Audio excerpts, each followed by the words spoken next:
think one of the hardest things about grief is the helplessness. There's nothing you can do.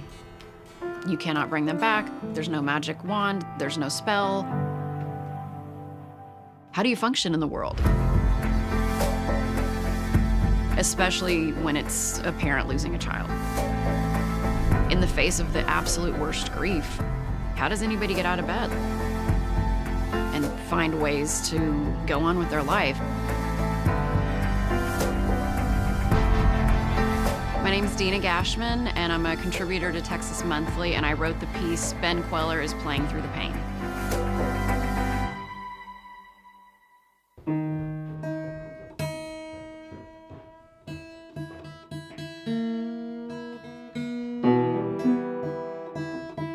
When this story came to me, it was actually from an editor at Texas Monthly. She had reached out to me and said, did I know about Ben Kweller? Did I know his music? And did I know his story? 1, 2. In the 90s, he, right out of the gate as a teenager, was huge. I had heard his music, but I found this old New Yorker profile, and they described him as if the Beatles had gone to India and they met Pearl Jam instead of the Maharishi. He was this kid from Greenville, Texas, who had this crazy musical talent. He became this really beloved indie rocker. Moved to New York, came back to live in Austin to record his country album. Moved with the family. They lived in Austin for a little bit and then found this 30-acre spread in Dripping Springs and have made that their home. Ben and Liz and Dorian and Judah. And then in 2023, an absolute horrible tragedy changed the Kweller's life forever. Ben's son Dorian was at a friend's house, and he was driving home, and a truck swerved into his lane, which forced Dorian to have to go off the road. On February 27th, Dorian was killed. And it's just an absolute horrible tragedy.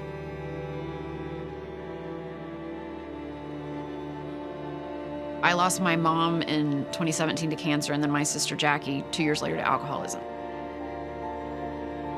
I was pretty immersed in writing about grief, my own and other people's, and so when this story came along, it felt like a good fit. He was game to do it, and so I just kind of dove right in with him. Are the wind chimes too much? The sound? Yeah, I can try to stop it.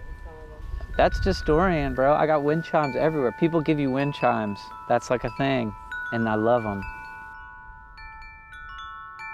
Let's go to a different location.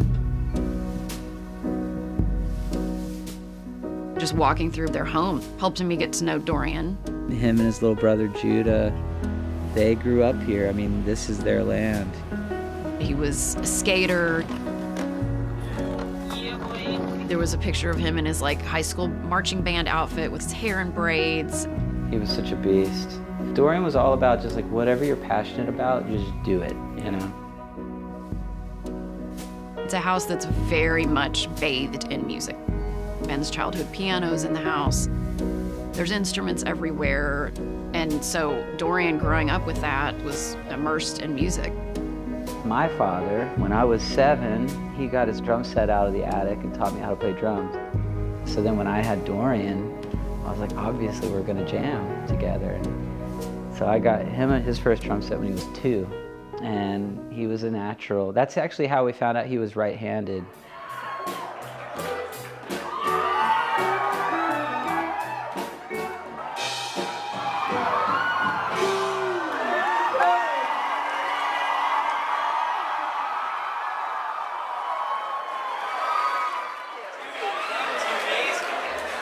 Dorian, that was the best.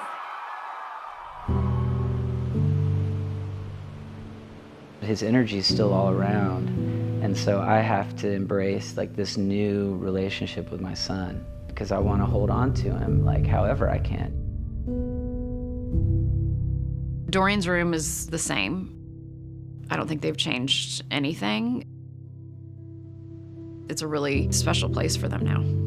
This is Dorian's room in here. This is his piano that all of his friends would decorate every time they'd come over. Dorian was, like his dad, a musician. When he wasn't skating or in the band or at school, he was making music. One of the last songs that Dorian was working on, I remember hearing him in his bedroom singing it. He was in here playing on this guitar. The door was shut and I just heard him singing the chorus. 'Cause when I hear your voice, makes me rethink every choice, so I don't make a noise. 'Cause you trap me every time. Now I'm gone, yeah, I'm free, but I wish you were with me. That's just how it has to be. 'Cause you trap me every time. I love it so much because when I sing it, it puts me right back to being 16. We never really recorded it, but we knew it was a really special song and it was going to go on the Zev album that he was crafting. Dorian recorded his music under the name Zev. It's his middle name. It means wolf. I didn't know what to expect before listening to Zev. Is this a vanity thing? Is this a kid who's kind of riding his dad's coattails? And it wasn't at all. This was a true talent.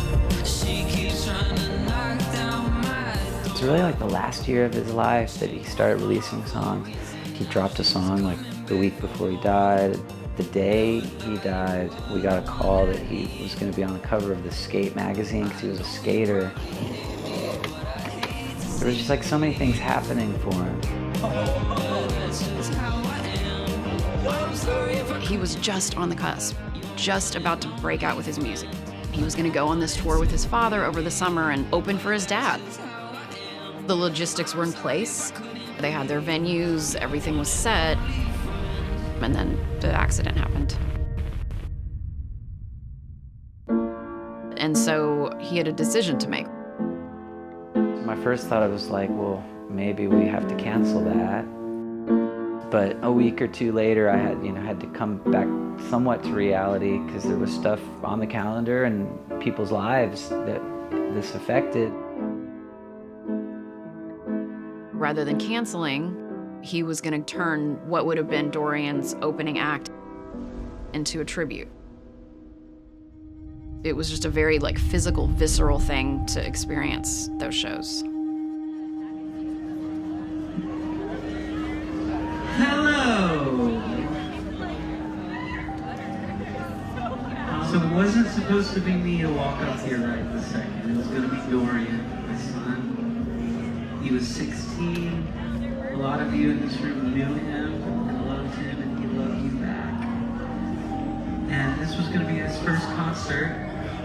Death is a very scary thing for people to talk about. And so I think we tend to avoid it, and that really can hurt a grieving person. And this was the complete opposite of that. This was we are facing this thing head on. We decided to continue forward and walk through the fire for Dorian. You would have obviously wanted that. And so to me, that's part of the power of this story, is that he did that. In the face of the absolute worst grief, he was saying, I want to talk about Dorian. Show after show, he would walk right out there and say, my son died, and this is a tribute for him. And instead of Zev opening, I'm gonna turn that into a slideshow with his music. It was as if Ben was saying, please hold this with me. That was such a powerful element of those tribute shows. And then at the end of every show, he went and he got on stage, and it makes me want to cry even thinking about it. He played his son's music. Thank you for being here. This is Zev. This is how I am.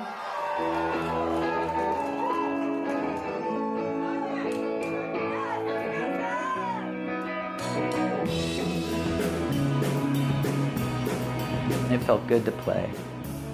And that is the moment that I really felt okay, I need to actually just walk through this instead of run away from it. because music was so big in his life, and that's really like how I'm communicating with him, is through the music. Your one and only friend. Good night, Houston. I love you all.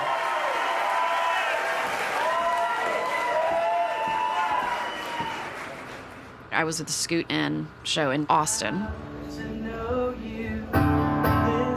There were a lot of Dorian's friends there. And so I talked to several parents of the kids from Dripping Springs. One mom that I talked to, I asked her what compelled you to come, and she said that they wanted to show their children what healing looked like. People were getting a communal experience of grief and walking through it with Ben. Every time when we were talking about, like, how are we keeping ourselves up through this? And it was community, connecting with the fans. It was huge for us. What's next for Ben? So Ben has been working on a new album. Some of those songs are about Dorian, some what Dorian was writing. Through the whole making of my new album, he's been with me. And I really hope maybe it'll find some people that need the comfort as well, because it's definitely helping me get through all of this. They're keeping their son's name out in the world in a really beautiful way to honor him.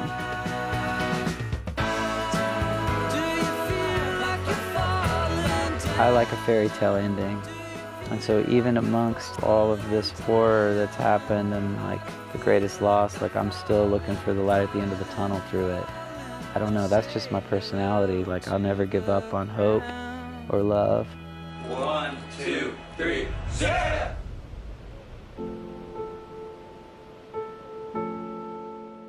Years before this, when they moved to the property, Ben got in his mind that he wanted to be buried on the land. And so when Dorian died, he went back to that original idea, and he talked to a Hays County judge. He called me back in an hour and he said, Mr. Kweller, you're not gonna believe this, but the state of Texas is green lighting this burial on your property. Everyone in the community loved your boy, and they want to like make this happen. And so they said, just, get him in the ground and we'll deal with all the paperwork later. That was actually the first good thing that ever happened after Dorian died, and the first thing that we were able to feel in control of, because he was taken away from us and he was just trying to drive back home, so we were able to bring him home.